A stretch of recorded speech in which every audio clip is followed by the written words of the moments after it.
Welcome to Kelly and Company. Thanks for being with us. And on today's show, let's start with a question. Do you have a favorite acoustic space to listen to music? Christine Malec has some thoughts about music venues. Also today, too much stuff in your kitchen? For sure.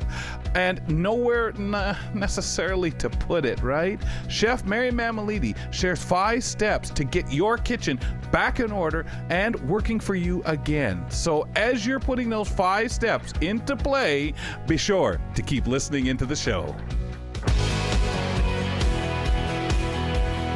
This is Kelly and Company.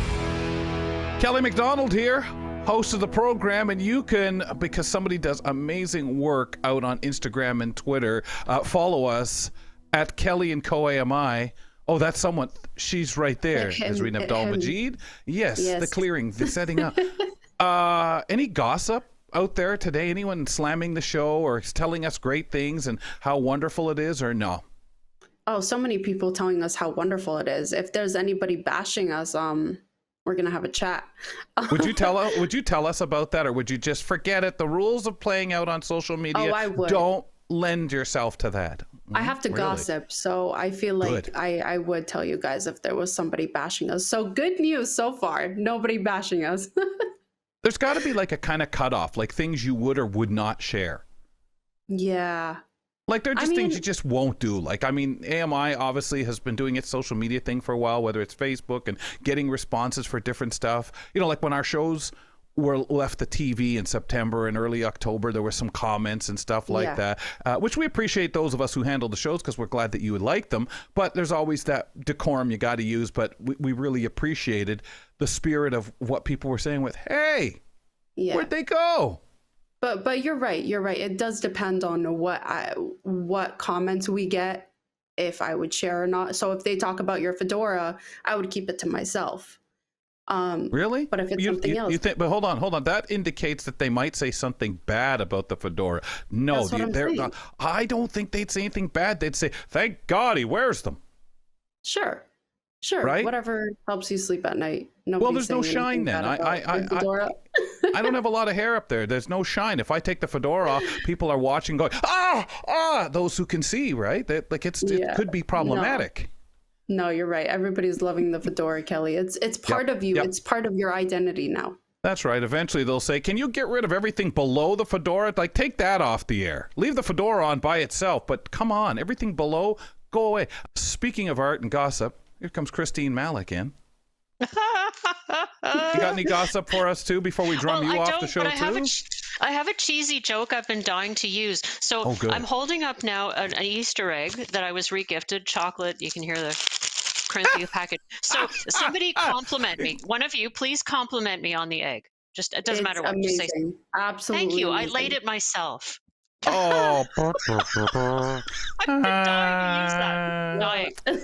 Oh my God! You stop waving it around. Oh, you'll stop waving around. A Muthin will zero in on your place and it'll be gone.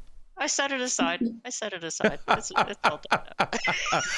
Oh, Chris. And if you went to an outside venue, it is warm enough today that egg would just melt right on the spot, right? It's supposed to really warm up. I think it's at 15 now, and the high is supposed to be 2021. So I'm wearing the short sleeves. I'm going out later, so I'm ready for the outdoor warmth. Maybe there'll be a breakout of some music or something. Chris, when was the last place you heard some live music? At a church, concert hall, somewhere outdoors? I mean, Chris here is so intrigued by the difference in sound, mood, and experience of hearing live music depending on where we are in that space out there. Chris, why a personal interest in this particular topic? Well, if anyone knows who I am at all, you know I'm a music lover. It's my passion. I play, I sing, but I go to a lot of concerts. And luckily for me, I get the opportunity to go to concerts in a lot of different venues. And so I sort of have this checklist of like, do I like this venue and why? And so there's elements, there's like, how easy is it to get to? Do I have a way to get there? If it's not easy to get to, do I get a seat? That's becoming more and more important all the time. How are the acoustics? Am I going to get support if I need it? How big is the venue? Is it like overwhelmingly is the seating cramped up like an airplane, or do you get to stretch out your legs? So there's a whole set of checklists. And Yeah. the last concert I went to, thanks for asking, it was on Good Friday, and it was at a church. So I didn't know what to expect, whether it was going to be religious in nature, but it was a harp, a violin, an organist, and some choral singing.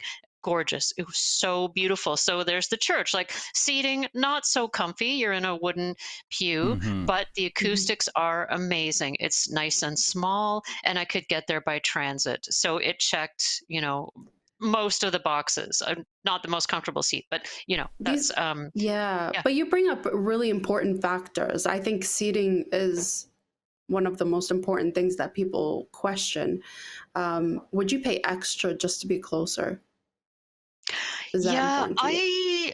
I would pay extra to be in the center. I don't feel like being close is important for me because I'm not low vision. I'm totally blind, but the Yeah, acoustics of being centered, it does matter to me. And I would pay extra for a seat versus not a seat.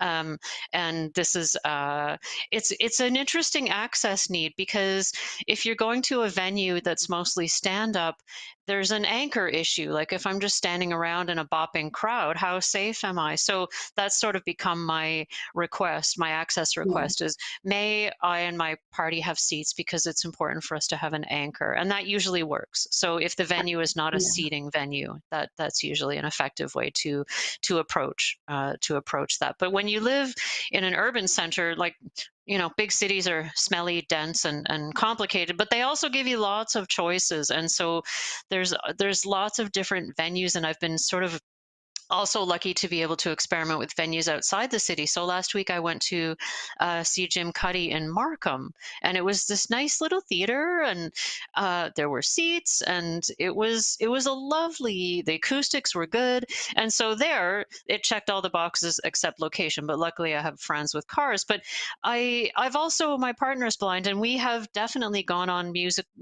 We went to London for the evening because take a go bus, do a this, do a that, do a little trip for a concert. So there's a lot of boxes to think about, and what they are. And then there's, of course, there's the whole outdoor thing, which is the acoustics aren't always the top thing, but being outdoors is amazing. And one of my one of my favorites is the Hillside Music Festival in Guelph. And um, one of the highlights is you can be swimming in the lake while you're listening to a live performance. So it's not all that close, but you can fully hear it while you're paddling around in the lake on a hot summer day. So that's a whole new box that I didn't even know existed yeah. that I can check off. What about you guys? What are your qualifications for a good music venue? See, Yes. I bring that up because seating is very important. I One Hmm. time I was at Rogers Center, and and to be clear, it wasn't really a concert, it was a basketball game. However, I noticed that the speakers, I was in like the 300 section, like all the way up top in the back. I obviously couldn't see anything. So I was really focused on listening to the game, and the speakers were so bad. I could Oh. barely hear anything. And if I knew that it was that bad, they had speakers up there, but it was Mm-hmm. so bad. So if Hmm. I knew that it was that bad, I would spend a couple more dollars on just getting closer. A couple, maybe it's like over $100 to be closer. And yeah, Hmm. it can get really expensive, but it's all about the Hmm. experience. If you Hmm. really you want the full experience. I think that matters. But if you really don't care, Hmm. and I feel like if your vision is pretty clear and good, I don't think seating is particularly that much of a difference to you. But for Hmm. us, I feel like I want the full experience to be able to Yeah. hear it very well. And they're not cheap, lots of They're these not things. cheap. So That's if you're the gonna thing, like, if you're gonna want like experience, have the you experience. have And to I made this sacrifice an mistake arm once. and a leg for it. It's That's the true. saying, right? We were going to see Jason Isbell at Massey Hall, and I was so stubborn, and I said, I'm not going unless it's under $100. And so I made all of my friends get seats that were on the side, and they sucked. The acoustics were Yeah. terrible. And I was just all night, I just kept saying, sorry, I'm sorry, I'm sorry. We should have paid the extra $40, whatever, to get Yeah. center, because if you're going to pay it, you might as well get it. You might as well do it right. Chris, are you going to reimburse us? No. I'm sorry, it sucked. Did they ask you? They didn't ask you that? They did Are you not. Gonna reimburse? Can you believe that? No. Can you believe Guys, that? you're funny. They didn't do an exit survey and ask me if I wanted my money back. That didn't happen. That's no. I kind of feel that way, and your friends kind of knew better than to say, Chris, since it was your idea to sit. It's interesting because Nisreen, we both know you're not a sports fan, so no, you wouldn't pay more money to sit down closer. No, for basketball, I'm a big basketball game. So you might actually with there, because I obviously understand the sound's going to be lousy up at the top at that play. I mean, those speakers are so high up, they might as well be indoor outdoor speakers and being covered from the snow because you're basically up on the roof. Last time Jim Cuddy, I listed Jim Cuddy, was here on this show when he was with us a couple of months ago. You told him I want to sing with him, right? You did sure say there's this nice middle-aged white lady who really wants to do backup vocals with you. Told him that as much as you reimbursed your friends. Right, okay. So the cool thing about Jim Cuddy is I just have to get this in just to even rub more salt in the wound, Christine, that you were not here that day, but we actually listened to him serenade us because we told him at about 10 to before we started, hey Jim, we're just going to take a few more minutes, guys, before we go on, before we start the show, so please just we're settled in, we look good, just hang on. And he said, okay, picked up his guitar and played and messed around. Oh my gosh, talk about a personal concert. We were mesmerized. Good heavens. Couldn't believe it. His voice. I liked it. My joke is like, Jim, you're not getting any younger. If you want to sing with me, it's got to be soon. Brutally. Well, yeah, you told him I don't come to these concerts unless I can sit down now. He's 69 years old, and his voice is absolutely flawless. He shows it off, and he's really good. Yeah, he does. Yeah. He's done amazing things. And here's the thing that the last encore, which is, I love this so much. They went and stood in front of the microphones, so the microphones were not picking them up. So they did the acoustic thing where they're standing at the very front of the stage, no amplification, and they sang my favorite song. It was so good. Wash Me Down. Wow. It was gorgeous. So I love it. That's my peak concert moment, when in a venue that big, they turn off the amplification and they just sing for the whole auditorium. Yeah. And some places, and these guys know where they want to play to get that. Some people might say, well, if they're so reputable, why are they playing some of these small places? Some of the small places like the Aeolian Hall here in London have the greatest sound. They're noted in Canada and worldwide for tremendous sound. So Chris, would you not go to some place if you knew, like, what are the things that are just other than cost, obviously, that you would say, no, I can't go to that? Is standing room now kind of one of those things? Does it matter if it's in a park or something? So having to stand, I have to say it's partly a disability thing, partly just an age thing. I don't think I would go for that. And honestly, I think I've got a price cap of about 150. It'd have to be something I really wanted to go to see, to pay that much. That's way on the upper range, and even if I almost feel like even if I could afford it, on principle I wouldn't, because I think music should be more accessible than that. So my personal comfort and the money, I guess, are the things that. But I love parks. I love outdoor music. Yeah, even if the venue isn't even if the acoustics aren't great, the outdoor vibe is just so great. It's so nice. Yeah, I really am not a big concert person. I've gone to my share of them in life. One of the weird things I do is go to the Sunfest concert that we have here in London, first week of July, first weekend, and it's 4 days, 5 stages, a lot of multicultural, but I enjoy the jazz music a lot. And I would bring a chair. I sit pretty far off. Sure. I don't love crowds at all. I want to be, but I know there I would sit almost off to the side. I don't need to see what's going on the stage. I have no idea. I'm not jumping up and dancing in front of the stage like so many people do. But it really does depend. you know, I'm not as appreciative, I think, of the live music, even though the sound is absolutely wonderful. And it's a place where I can go and hear a kind of music that in a place like London, I don't have as much access to, and probably I'm a little too cheap, even where I would have access to play it. But I give that venue such kudos on this event, because it is really an organized event, and really has so much choice for so many people. Very heavy, you know, ethnic, influences with all the bands are there. So kudos to them for doing what they do, and I'm sure so many of the others that are out there, if they've managed to survive the pandemic, do the same. I love concerts, but I agree with you, Christine. Like the stand-up ones. One time I went to Giveon, and it was first come, first serve. So the lineup was forever long. It was so long. So we stood there for hours. We got coffee back and forth. And with my arthritis, I can't stand for that long. So why did I sign up for this? Why? I know. We went, and not only did we we weren't that far behind, but at the same time, people were shoving and pushing. So we ended up going further and further from the stage. And it was frustrating. Like the whole time you're standing, people are pushing and shoving, and it's such a mess. So I think when it comes to the stand-up concerts, I'm just like, I'd rather not. I'm done. Yeah. What about sound quality? A lot of times you go to shows, and depending on the venue, I'm thinking of Rogers Center or some of these places. I don't think I've ever seen a show there, but I can't imagine it. I mean, listening to the Blue Jays games and the announcers, like, you know, the PA, even there, it's like, oh my God. But I understand groups bring mega equipment. That's where Mark Aflalo is. He's enjoying Metallica for a couple of shows in Toronto because they're there. But what do you have to say about that, Chris? We'll start with you. In different outside, inside, particular venue you would, you know, tip a fedora to that really has that sound, whether it's acoustic or through the system. I tip my fedora to Kerner Hall in Toronto. It's acoustically and comfort-wise my very favorite venue.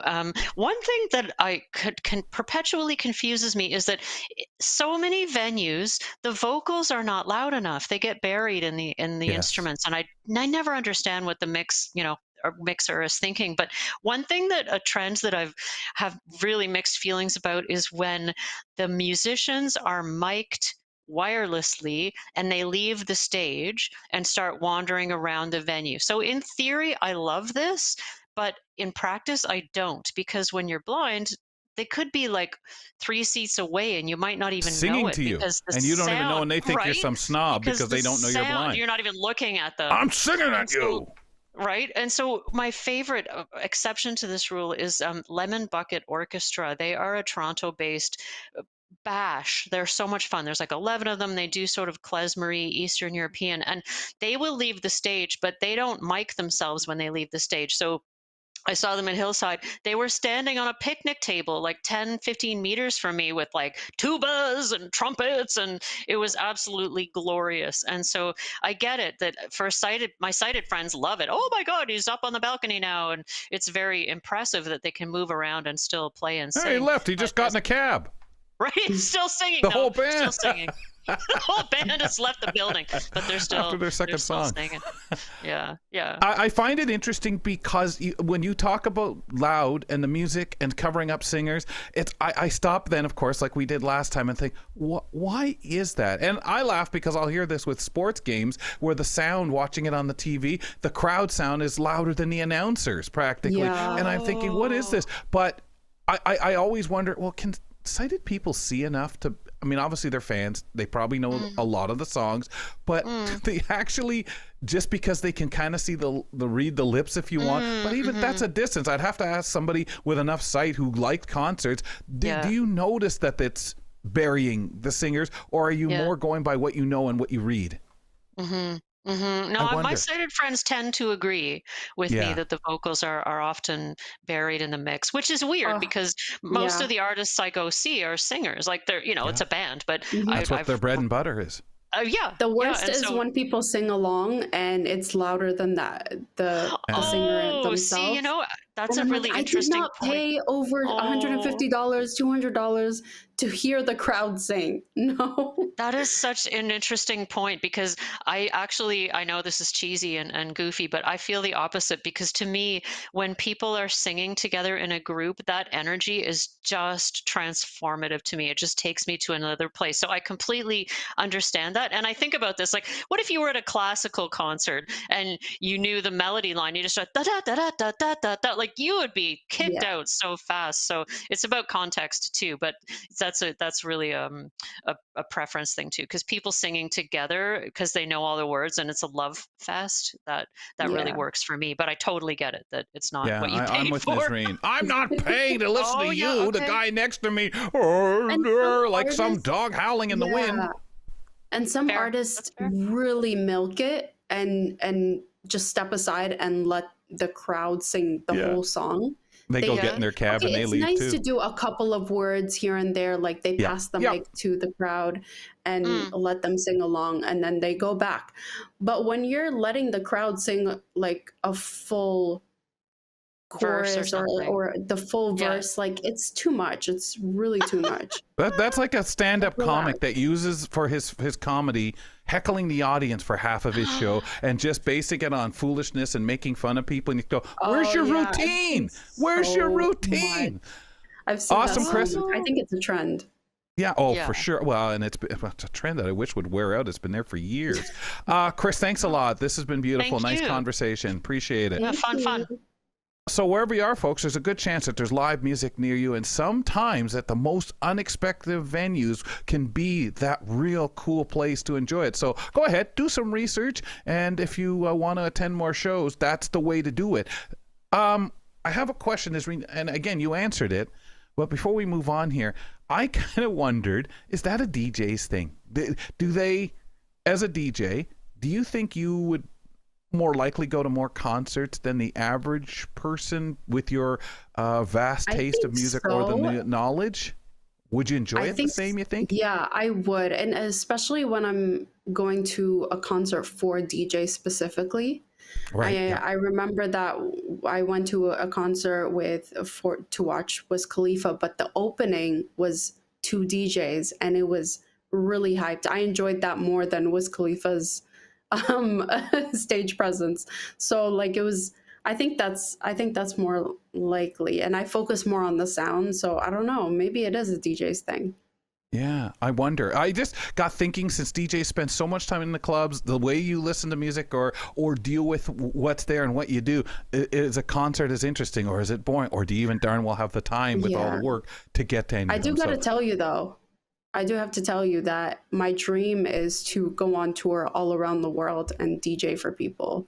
Like Oh, do you know what would be cool? concerts of me DJing. Yeah. Yeah, I was like just going to that's- say, like, for stand-up comics, some of the stand-up comics do that. I think Russell Peters used to, or may still do it, go around Yeah. and have a DJ.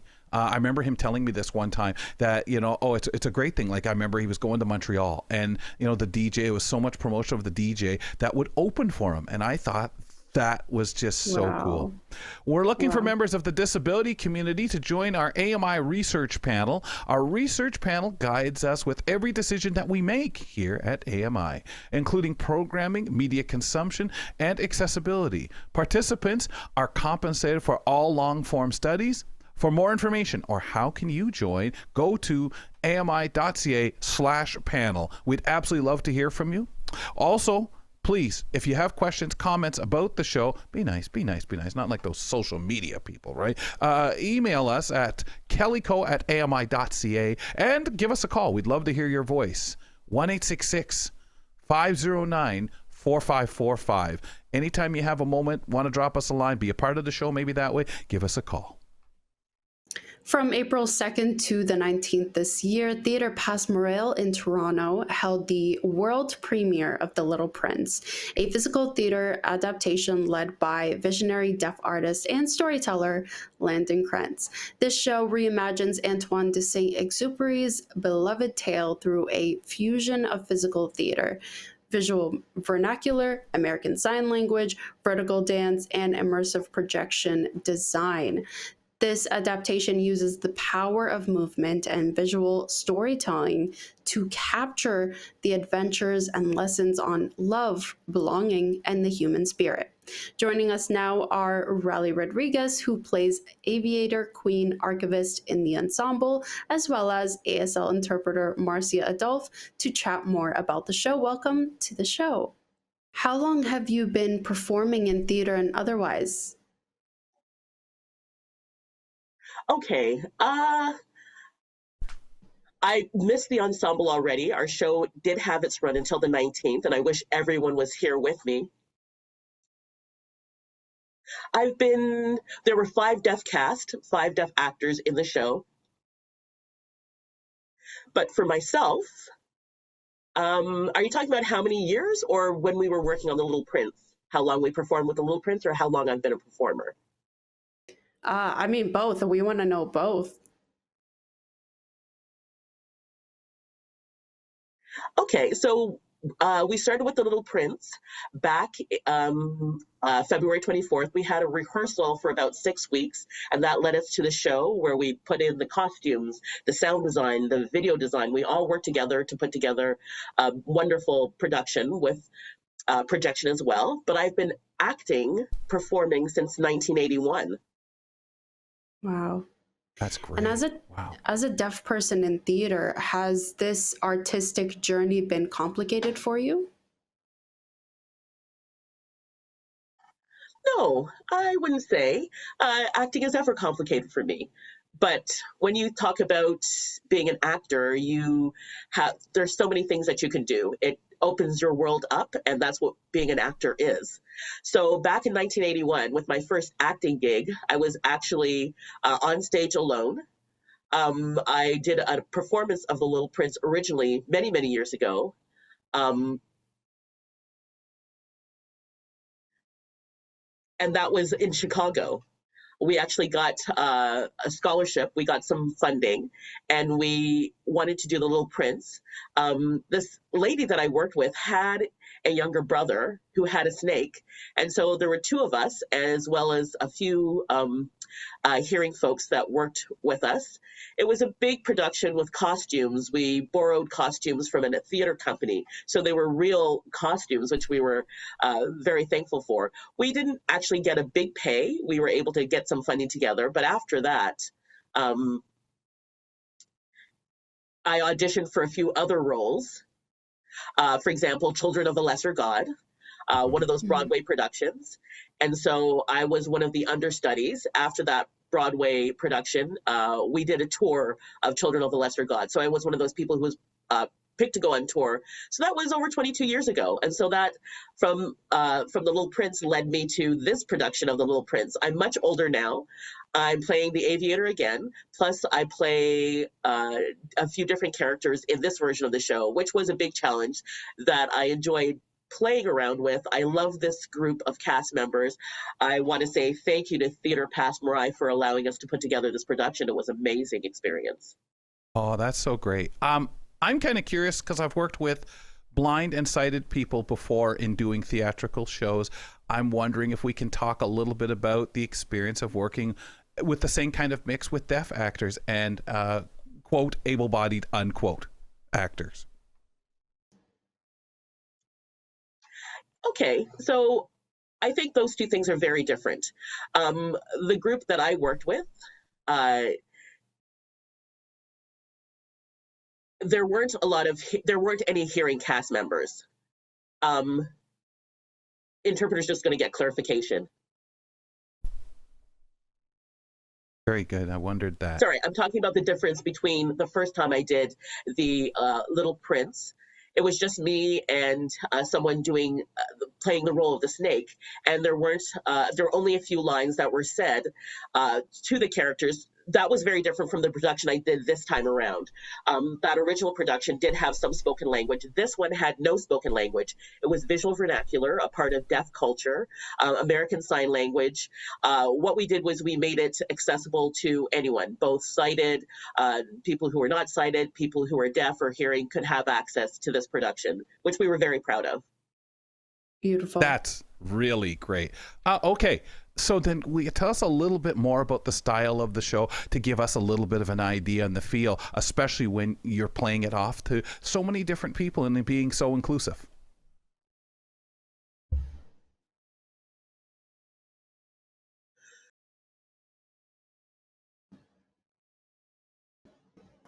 we wanted to make sure, sorry, interpreters just might need a little bit of water. Oh, Raleigh's just saying to the interpreter, oh, Marcia, maybe you need some water. I can relate to that. Coffee does that to me all the time. I'm so sorry. Are you get okay? that throw. I'm fine. Thank you, Raleigh. Please continue. Okay, so the audience for The Little Prince, we knew that they would be concerned that there wouldn't, that if there was a deaf if there were deaf cast, that they would need to have interpreters or deaf interpreters. But what we did was we had a situation where we had deaf actors who were able to act on stage as deaf actors without having to have interpretation through a sign language interpreter. They had the use of visual vernacular, physical movement. There was the use of mime, a few different ways of telling the story that we could appeal to everyone. Like I said, we wanted to make sure that it didn't matter if someone was a wheelchair user, if someone was deaf or hearing, sighted or blind, or low vision, they could still enjoy the show. And so that was what was very important to us. Mm. And how many performers are you working with? How big is the team? How many performers?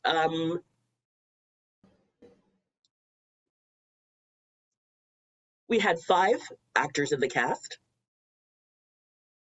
and those 5 actors played a number of different roles.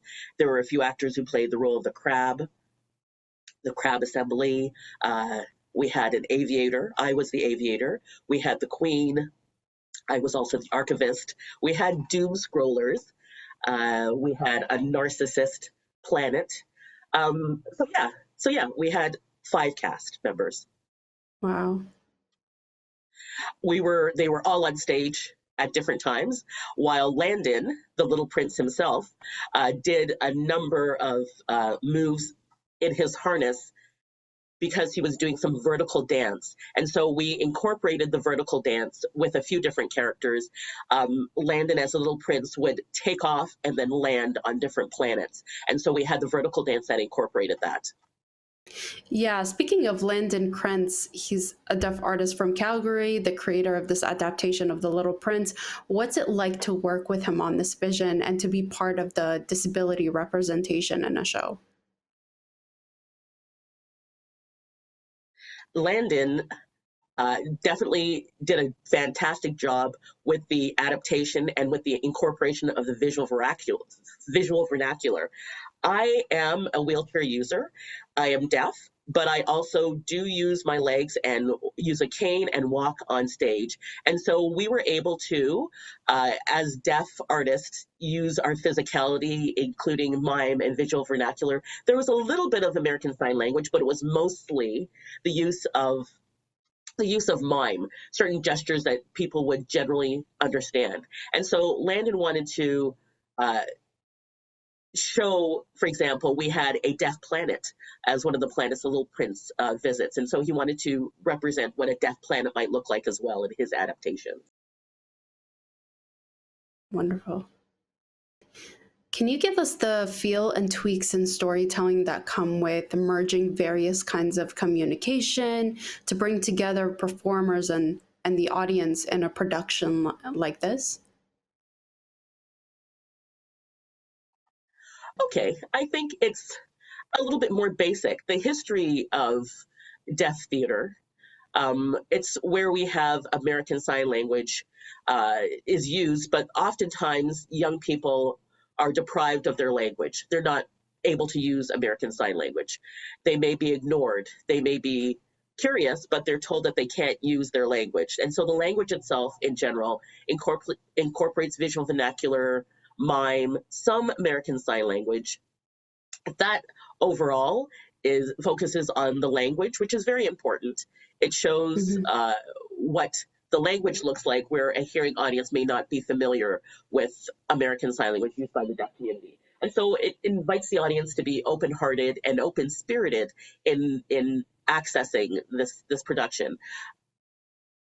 Back in the late 1800s, the use of American Sign Language was banned. Alexander Graham Bell wanted the banning of sign language. They didn't want people to learn how to use sign language. They wanted people to try and learn how to speak. That was back in the late 1800s. And so sign language wasn't allowed. Deaf people, once they needed to communicate, weren't able to communicate using sign language. In this day and age, you have a number of people who are now interested in learning sign language. They're taken with it, and they might need to book interpreters. Language is complex, but at the same time, language may be complex, but at the same time, it isn't always. Okay, good. It's not a foreign language. It's a language that we use here. So it is sometimes considered a foreign language, even though it's not. Okay. Of course. Since we're really tight on time, unfortunately, we really wanted to get deeper into this, but what is next for you? Ooh, well, right now I'm looking forward to performing in another production.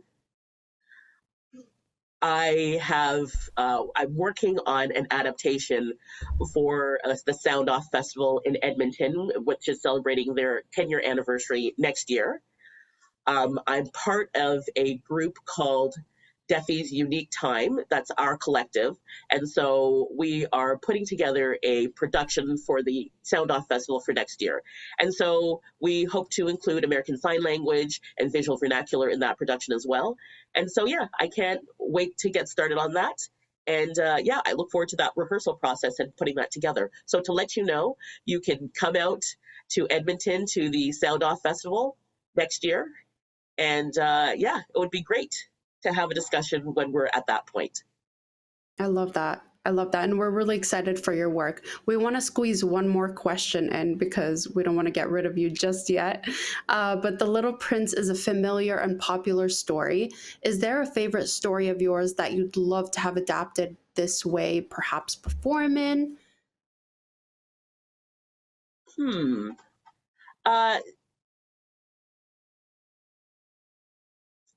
So you're talking about The Little Prince, but right now, are you thinking about any story that I would adapt? Any favorite story of yours that you'd love to have adapted? I think my wish is already coming true. That's so nice. The Little Prince, I think, was mostly written for a hearing world, but the fact that we were able to adapt it for a deaf world, I think that that's something that we were really happy to do.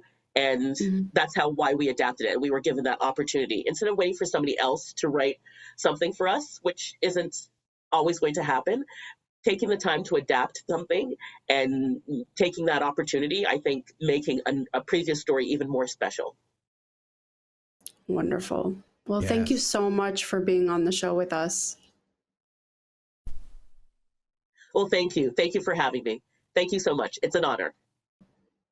Wonderful. We were joined by Ralista Rodriguez and ASL Interpreter Marcia Adolphe to learn about the recent run of theater Passe Muraille and Inside Out Theater's world premiere of The Little Prince, a physical theater adaptation led by visionary deaf artist and storyteller Landon Krentz. Really fun. I remember as a kid how much I love the beginning of The Little Prince, and I remember watching it and discovering it. And as a kid, of course, I fell asleep watching it. But I always thought that too. Just a really sweet story, really kind of cool. But I also know I liked it because for me, as a blind person, I was able to seemingly follow it. There was enough good audio on the TV, for the movie. I think it was a TV piece that it was made for originally. The first version. I could be wrong.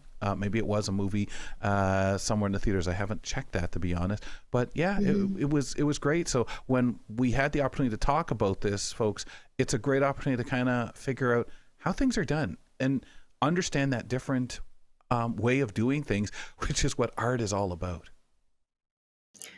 Yeah, it's wonderful how she was saying that it's her dream.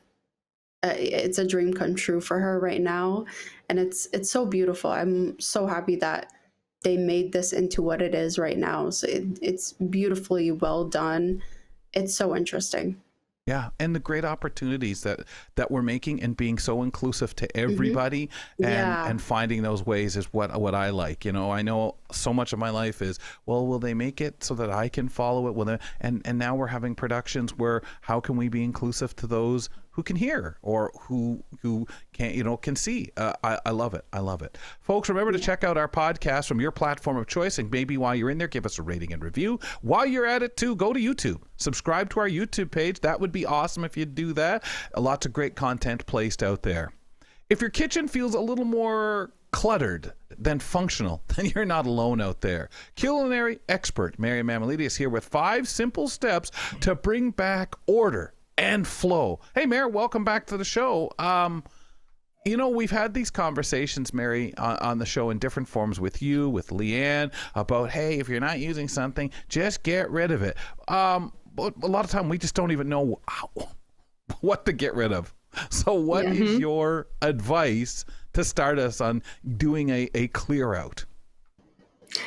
My advice is start with a 1-hour purge. So what this means is set a timer for 1 hour and then go drawer by drawer. You're only giving yourself an hour to do this.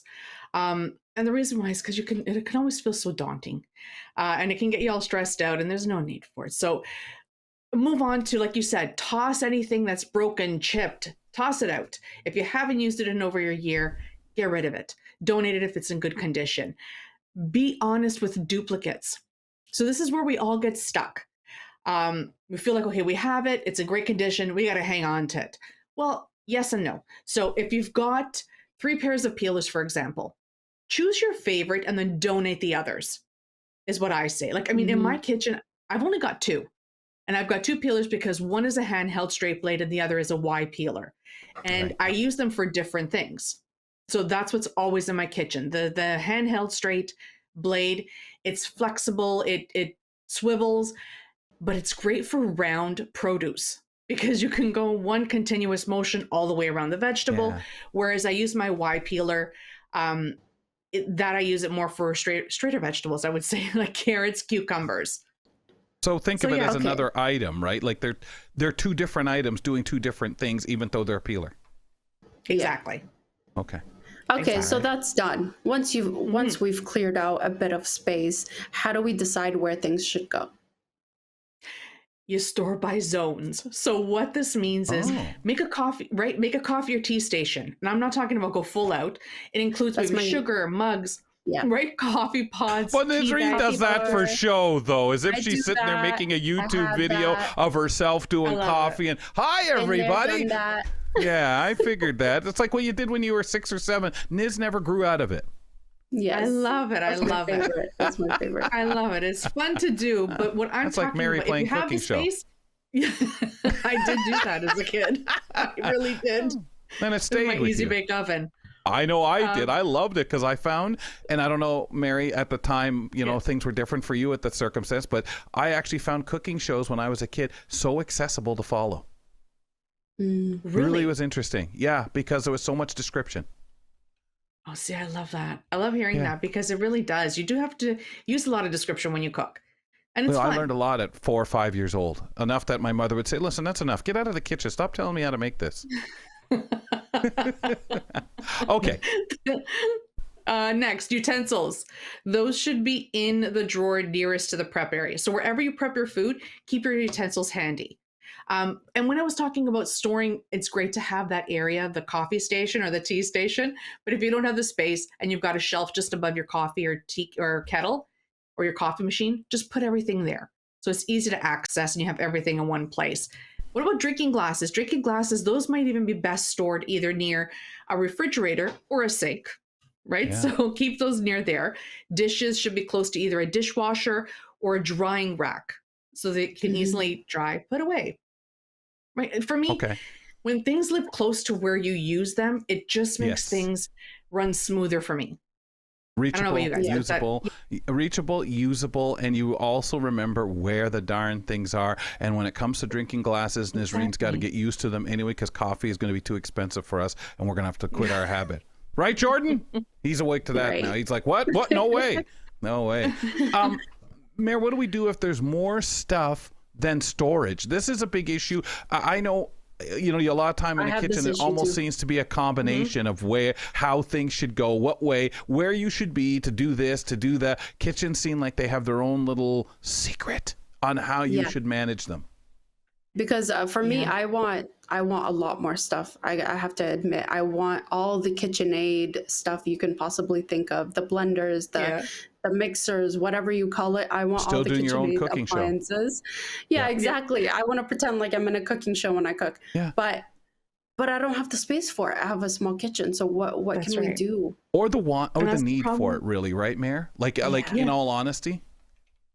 Well, that's the problem most of us have. Especially if you enjoy being in the kitchen, you tend to have all the little gadgets and the appliances and all this good stuff. But my advice is use every inch of the space. So even the back of the door, if you have a door to your kitchen, back of the pantry doors. So when you open them up, you can use these doors. So you go vertical, add risers in your cupboards, hooks under shelves is always helpful. Bins inside cabinet doors. So what I see a lot of now, and I'm actually getting ready to convert one of mine, instead of having my spice rack within a drawer, I'm converting it to, there's these little wire baskets that you can adhere to the back of a cabinet door. And you can put your spices there. So that alleviates another shelf or a drawer.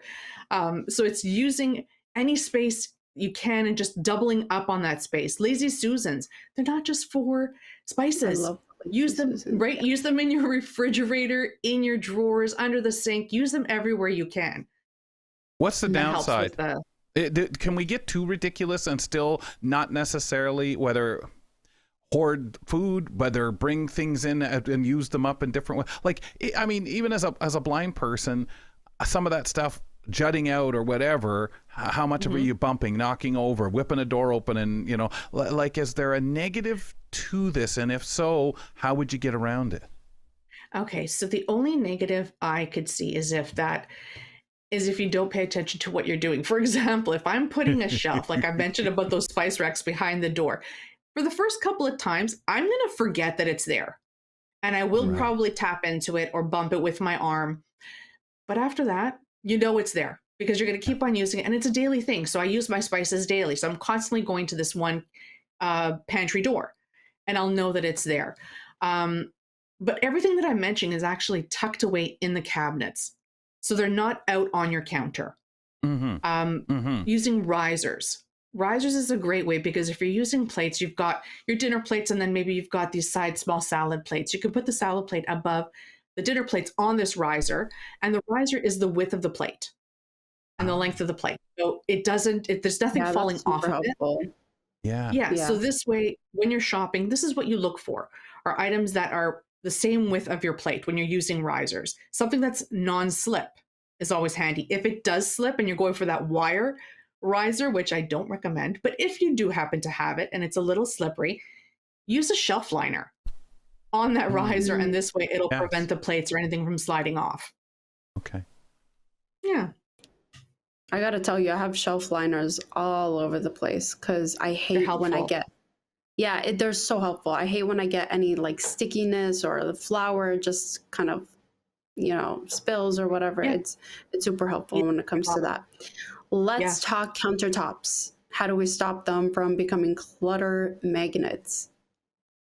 Okay, so my rule is keep the essentials close by. So everyday items, they should be easy to reach. Think glasses, plates, cooking utensils like we just talked about. Have them all where you can access them. Heavier gear, like you mentioned, your stand mixer. You want that KitchenAid stand mixer? Don't keep it on the counter. Go on a lower cupboard if you can. Something lower down because it's a little heavier, so you want it lower to the ground. Holiday platters, top shelf those. Get them above in your pantry as high as you can because you do not use them every day. Just keep everyday items in reach and everything else out of the way. That would be my recommendation. So I feel like I have OCD when it comes to countertops. I like everything to be clear. And that's great. Yeah, that's a vision thing too. and I think a certain mood thing too. Like some people, I mean, I'd be like that. I think probably more for a, you know, useful case of due to my vision. But I also think I just can't stand, like you are with the sticky. No, don't like that either. But there are those things that actually take precedence. Is that the way to put it, Mary, when we think what deserves that prime real estate, especially if we are someone like Nazreen was describing, I might want this, I might want that. Sure, I may only use it once a month, but I want it. Yeah, well, that's it. I mean, my toaster has prime real estate on my counter. I use that so often that I don't keep on taking it in and out of the cabinet or the drawer. Some people put it away, but mine I use it quite often. Coffee machine, always out on the counter. Right. Yeah. Do you determine something when you talk about the toaster? Do you decide on a toaster oven or toaster? Like, you know, a toaster oven seems kind of funny to be carting it off, even if you're only using it once a week because you do certain things with it, versus that toaster that you need out there. But you have to decide between one or the other. Big, though. They are. They're so I don't want to be. That's like moving your microwave. That's like deciding on using your microwave. Just move it because I only use it twice a week. Yeah, exactly. So the microwave also has prime real estate on someone's counter. Yeah. So I guess the toaster oven, if you have the need for it, and like again, depending on what things you like to do or how you determine I can use this toaster oven to replace the toaster. And I'm not sure, Mary, you would agree with that. This is a tough one for me because I do have both. And that's because the toaster oven that I have, it's not just a toaster oven. It's an air fryer, a convection oven. It's got all of this good stuff. The Brava. And I saw, I saw that because I was looking at one at Best Buy. Oh God, quite a long time ago. Well, not a long time ago. They're relatively new, I believe, right? Like in the last couple of years. Yeah, it's been around for a few years. Yeah. Yeah. Okay. I mean, how do you decide that? Couldn't you replace your toaster for the most part and put it underneath? Could. So because I do have the space, I do keep my toaster on the counter and the Brava on the other end. I keep my opposite ends of my counter. Yeah. If I did not have the space, I would definitely store my toaster and just use the toaster oven. Because you could do much more with that oven than you could with a single toaster. You can just get toast in that thing. That's it. Yeah. And I'm assuming the toast comes out, whatever you toast, and if you were just toasting bread, it's not overuse, and it comes out, if you're using the Brava, the same. Right. I mean, and also with a toaster, with a toaster, you could actually get these parchment paper bags. I don't know if you've ever heard of them. And you just put, let's say you want to make a grilled cheese. You put your bread, your cheese, and everything inside this paper bag. You put it in the toaster, it toasts it up, and you got your grilled cheese. Wow. I've never heard of that. So, they're a lot of fun. They're easy. They're not messy, which is what I like. And I think you can just grab them on Amazon. But it's a great thing to have in your pantry as well. Yeah. If you have just the toaster. Okay. Anything else on this prime real estate? Prime real estate. No, but I do. Let me think. Clutter magnets. What about being clutter? I like we talked about, a really clean countertop. Like we said, if you don't use it daily, it shouldn't live on your counter. Like, are there anything that you have on your counter that you could think of right now that you don't use daily, but it's there? And it's just for the sake of having it there? Personally, no. I like to keep everything clear. Like, I like my counter to be clear and white and clean. The only thing I have is a vase of flowers, and even my soap dispenser with the sponge, I kind of put it away in somehow underneath the sink, and then I just pull it out every time. Some people don't have the patience for that because you're using it like multiple times a day, but I feel like I get OCD when it comes to the counter. But what do you do about if you, as you said, Nazreen, if you wanted all those gadgets, would you kind of find that nice to have some of those stretched out on your counter where you walk in and these things are easy to get to? Or is it more important for you to, no, I need that counter clear, I'll go and get that from wherever I have it stashed? I think I would still store it just because Also, I have a small kitchen. I live in a condo. So maybe if I had more space and it looks clean still, and even if I had it on the counter and it looks nice and clean, I would keep it there. But if it's clunky and it's a small kitchen and everything like that, it's just not nice to look at. See, for me, my thing is everything has to have a home. So I don't have to go searching for things. And I know exactly where it is at all times. The minute it gets moved, you've never seen Angry Mary. The minute it gets moved and I have to search for it. Oh, it's terrible. It's terrible. But that's one thing. I like to have everything to have a home in my kitchen. And honestly, take 5 minutes every evening. Right after everything, take 5 minutes and just reset. Because we tend to use it also as a dumping ground. You come in, you drop your mail on there. You come in, you drop your keys or whatever it is. It goes on your counter. Just take 5 minutes, reset it. Yeah. Ew, that's dirty stuff though. Kelly, are you OCD with your counter, or you just leave everything on the counter? Yeah, no, I don't want it. I don't want it all. No way. And besides, mail and stuff's filthy. Get it off there. No, I'm not a fan of that at all. I for me need to be able to go and get something and not have it moved and not have, ew, it's sticky, if possible. I just no. I have a few devices, like things I would take out. My toaster I'd have to put out if I was going to be using it. I have my toaster stored away, that kind of thing. But no, it's, I'm like you. I don't want that. But I also, Nisreen, don't want to go and buy a whole bunch of gadgets either. I mean, years ago I used to think that. I used to want it. I had like a tiny apartment and I want to put a whole bunch of stuff in here. No. Yeah. Awesome. So Mary, do you feel as your vision has declined that some of that, who moved this, is part of that, or have you always been like that? Because we talk a lot about that with Leanne Barda when she's here, and I know that's a lot of our topics here of making things easy to get to avoid potential accidents. And everybody has that. I'm not suggesting because we're low vision or blind, we're more likely to have an accident. That's just ludicrous. But we all have things where, oh shoot, I got to move that. It can't stay there. It can't live there. Yes. So to answer your question, I've always been a tidy person. And my sister used to always make fun of me because I always had to have things in their place, but not like now. Now it's definitely because I have less vision.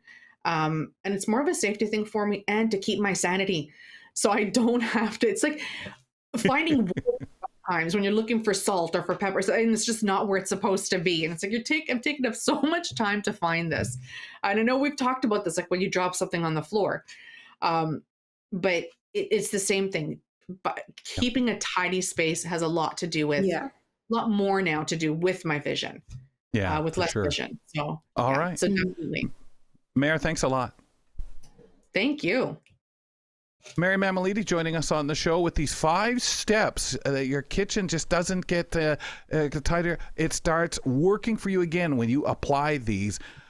We appreciate Mary's time. We talk to Mary every week here on Kelly and Company. On our next show, when Nisreen and I join you tomorrow, in honor of Earth Day, this past April 22nd, Michael Fair reviews the Threshold podcast, which has won awards for its coverage of our changing environment. That talk, filled with fascinating information, on the next edition of Kelly and Company. Fedora's off to you. Thanks for tuning in to Kelly and Company. Follow us on all social media, and don't forget to like and subscribe to the channel for more.